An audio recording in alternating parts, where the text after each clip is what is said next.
খেয়ে দেখেছি অসাধারণ লাগে খেতে। তোমরা সবাই একবার ট্রাই করবে। ব্রোকলি দিয়ে ডালের বড়া করে, বেশ একটু রসা টাইপের, খুব সুন্দর। এবার চলো আমি দেখাচ্ছি এই ব্রোকলি দিয়ে ডালে বড়া করে কি যে রসাটা করব তাতে কী কী উপকরণ লাগছে। নুন, চিনি, হলুদ অবশ্যই নিজেদের আন্দাজ মতো দেবে। আর এই সম্পূর্ণ রান্নাটা আমি করছি ফরচুনের সাদা তেল দিয়ে, ঠিক আছে? কারণ ফরচুনের সাদা তেল সানফ্লাওয়ার দিয়ে করতে আমি বেশি ভালোবাসি। আর ফোড়নের জন্য লাগছে হচ্ছে শুকনো লঙ্কা, লবঙ্গ, 3টে গোলমরিচ নিয়েছি, এলাচ, জিরে, দারচিনি।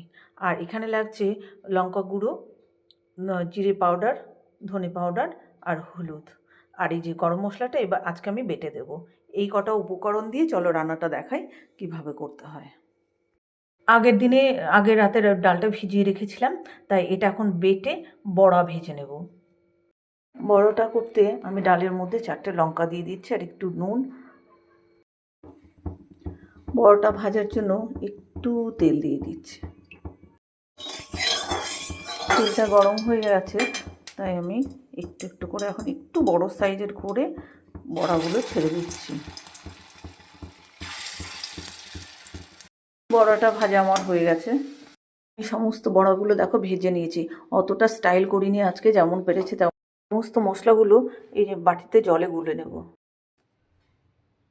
তেজপাতা দিচ্ছি ফোড়নে, একটু কালার এলে দিয়ে দিলাম। এবার দেখো এর মধ্যে একটু হিং দেব, তারপরে দেব হচ্ছে গরম মশলা, মানে গোটা। আমি একটু টমেটো দিয়ে দেবো, কুচিয়ে রেখেছিলাম সেটা দিয়ে দিই। এবার মোটামুটি একটু ভাজা, খুব বেশি ভাজবো না। এবার এর মধ্যে আমি দিয়ে দেবো আমার আগে থেকে গুলিয়ে রাখা সেই মশলাটা। এর মধ্যে স্বাদের জন্য একটু চিনি দিয়ে দিলাম। কষানো হয়ে গেছে, দেখো তেল ছেড়ে দিয়েছে। এবার ঝোল দিয়ে দেবো, অবশ্যই গরম জল ইউজ করবো। ফুলকপি বা ব্রোকলিতে গরম জল ইউজ করলে স্বাদটা অনেকটাই বেড়ে যায়। এরকম পরিমাণ মতো জল দিয়ে দেবো, খুব বেশি দেবো না, কারণ একটু ফুটে উঠলে যেটুকু জল দিয়েছি এটুকু বড়াতে টেনে নেবে, আর বেশ একদম গামাখা হবে। অবশ্যই একটু ঢেকে দেবো, কিছুক্ষণ অপেক্ষা করব, ওগুলোকে ছেড়ে দেবো, দিয়ে আবার সামান্য একটুখানি ঢেকে দেবো। এই যে দেখেছো, একদম এই যেটুকু রস আছে পুরোটাই টেনে নেবে, আর খেতে বেশ গা মাখা হবে, দারুণ লাগবে খেতে। এ দেখো বড়াগুলো দিয়ে দিয়েছি, যেটুকু রস আছে এটুকু টেনে নেবে, আর খেতে খুব সুন্দর লাগবে। আবার একটুখানি ঢেকে দেবো। অবশ্যই নুনটা কিন্তু স্বাদ মতো দেবে, ঠিক আছে?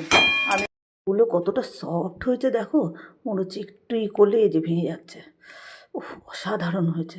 এবার সামান্য কয়েক ফোঁটা ঘি দেবো, জাস্ট ডালে বড়ি আছে তো, ঘিটা দিলে একটু বেশি টেস্ট হয়। ঘি দিয়ে দিলাম, আর সেই বেটে রাখা গরম মশলা। ব্যাস রান্না কমপ্লিট। দেখো কি কালার হয়েছে। এবার এই রান্নাটা যদি একবার খাও না, আশা করি মুখে লেগে থাকবে, আর তখন বলবে যে না দিদিভাই